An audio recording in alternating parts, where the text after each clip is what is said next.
This is Our Time, the main news at this hour. I'm Yulia Gorovaya in the studio. Hello. 3 civilians were killed and at least 2 more were injured as a result of Russian strikes on Zaporizhzhia overnight into Monday. One of the injured is in serious condition. According to preliminary reports, the Russians carried out at least 10 airstrikes on the city. 15 apartment buildings and 10 private houses were damaged. A fire broke out at a civilian infrastructure facility. Rescue operations and debris removal are still ongoing in the city. There was an explosion. I got up from the couch. I was on the couch, and I got up and went into the kitchen, between the table and the gas stove, and I just sat down on the floor. As for me, well, it felt safe there, in case the ceiling collapsed, so the ceiling wouldn't fall on my head or break through. And then things started falling, first in one place, then another, but it was right here, really close by. 1, 2, 3, 4, and then, boom, and everything started crashing down. There was dust. I didn't even realize what was happening anymore. Before that, there were the windows. Everything was flying, whistling, falling, everything was collapsing. Then I ran out, and after that I went over to the neighbor's place. Last night, Russian strikes also hit the Donetsk, Dnipro, Sumy, Kiev, Kharkiv, and Kherson regions. This was reported by the President of Ukraine, Volodymyr Zelenskyy. He also emphasized that the Russians continue to shell civilians and civilian infrastructure. For example, in Sumy, they struck a bread factory, a school, and a kindergarten. In Malotatarnivka, Donetsk region, a school was also damaged. To stop the war, truly strong pressure on Russia is necessary. And this must be done together, stated the head of the Ukrainian state, Volodymyr Zelenskyy. He also noted that for the 4th time, Russia is cynically accompanying the work of the UN General Assembly with killings. The United Nations General Assembly is already practically beginning its work. Leaders will gather in New York. For the 4th year in a row, Russia has accompanied one of the highest diplomatic events with killings. That is why it is so important for this week to be productive. We must act so that murder and war do not become routine. There needs to be truly strong pressure on Russia, new joint steps from everyone in the world who believes that international law must work again. Europe, the US, the G7 and G20 countries, all those who have real influence over Russia. Strong sanctions, strong political pressure, accountability for the war. All of this is needed, and all of this will happen. Thank you to everyone who is helping. Volodymyr Zelenskyy, President of Ukraine, on Telegram. On Monday night, Russia launched more than 140 drones of various types at Ukraine. About 80 of them were Shahids. This was reported by the Air Force of the Armed Forces of Ukraine. The defenders of Ukraine's skies neutralized 132 drones in the north, south, east, and center of Ukraine. Hits were recorded at 7 locations. In 8 other places, debris from downed drones fell. Ukrainian soldiers destroyed 2 Russian B-12 Chaika aircraft in temporarily occupied Crimea. This was reported by the main intelligence directorate of the Ministry of Defense of Ukraine. According to the agency, the operation was carried out by the special unit, Primar. Throughout the entire period of B-12 operation, this was the first time they were hit. These aircraft are equipped with equipment for searching for and combating submarines. During the same attack, GUR fighters also disabled a Russian Mi-8 multipurpose helicopter. Security guarantees for Ukraine, which are being discussed by the coalition of willing countries, should mean that European countries are ready to fight Russia in the event of new aggression against Ukraine, said Finnish President Alexander Stubb. He noted that the guarantees will only come into effect after a future agreement between Ukraine and Russia, but Moscow does not and will not have veto power over their format. Natalia Husak will continue on this topic. Ukraine has made tangible progress in negotiations on security guarantees from the United States and European partners, said Ukraine's first Deputy Foreign Minister Serhiy Kyslytsya.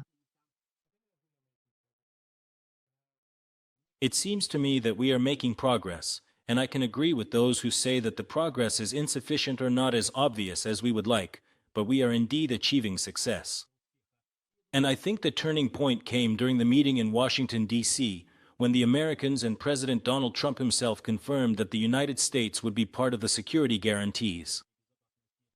Ukrainian President Volodymyr Zelenskyy stated that Ukraine has prepared the foundation for security guarantees that Europe is ready to provide, taking into account that the United States will be by their side. The parties have held many discussions and dialogues at various levels. The most recent one took place on September 20th, 3 days before the opening of the 80th session of the United Nations General Assembly. The head of the Office of the President of Ukraine, Andriy Yermak, discussed security guarantees for Ukraine with U.S. Secretary of State Marco Rubio.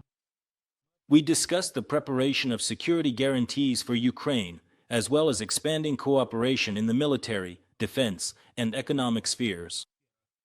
Together with Marco Rubio, we noted the importance of the upcoming meeting between Volodymyr Zelenskyy and Donald Trump as part of the ongoing dialogue between the two leaders aimed at achieving a just peace.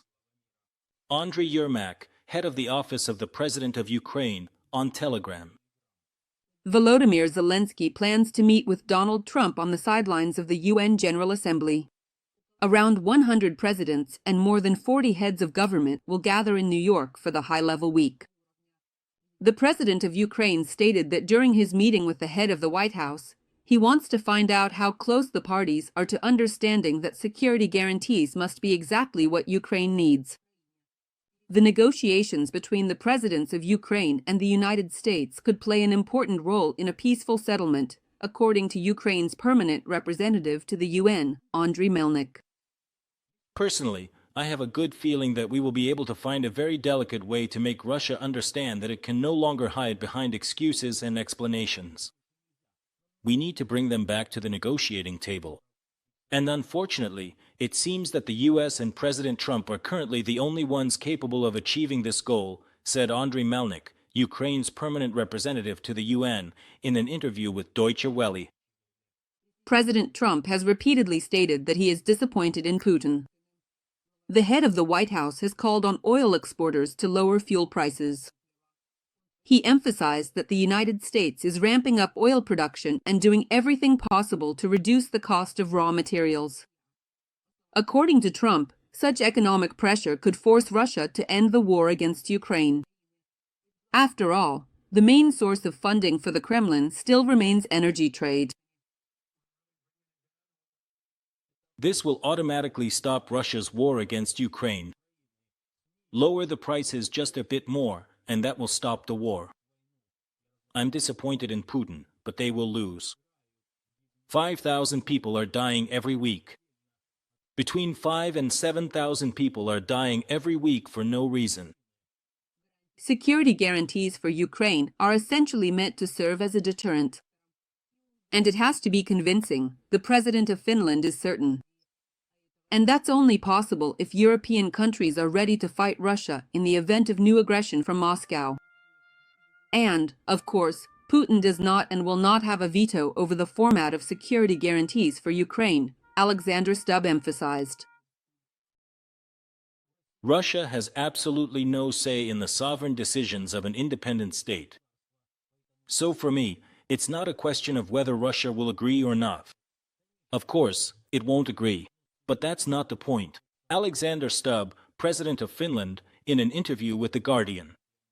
However, according to Alexander Stubb, first and foremost, progress needs to be made in the negotiation process. President Volodymyr Zelenskyy has repeatedly stated his willingness to meet with Putin. The U.S. president is also ready for a trilateral meeting, but Putin refuses to participate in high-level talks and only intensifies strikes on Ukraine. Natalia Gusova, Dmitry Tenjlov for Freedom TV channel. Mass protests have swept through Peru. There were large-scale clashes in the country's capital, Lima. Activists threw bottles and stones at the police, trying to break through to government buildings. In response, law enforcement used tear gas. The protesters are outraged by the policies of the country's president, Dina Boluarte, particularly the upcoming pension reform. The approval rating of Peru's leader has plummeted due to corruption scandals and rising crime. Meanwhile, the North Korean dictator announced that a powerful secret weapon is being developed in the DPRK. At the same time, Kim Jong-un did not reveal any details.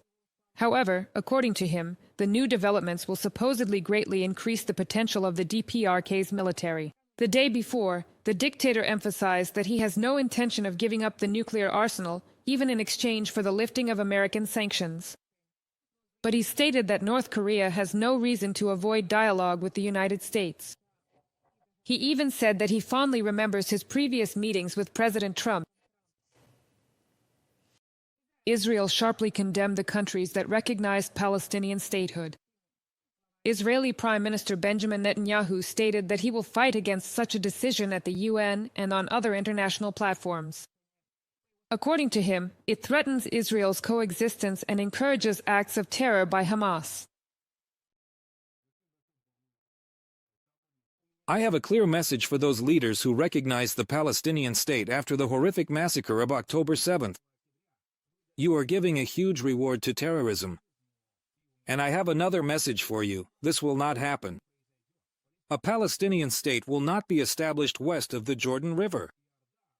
For years, I have prevented the creation of this terrorist state despite enormous pressure both domestically and internationally.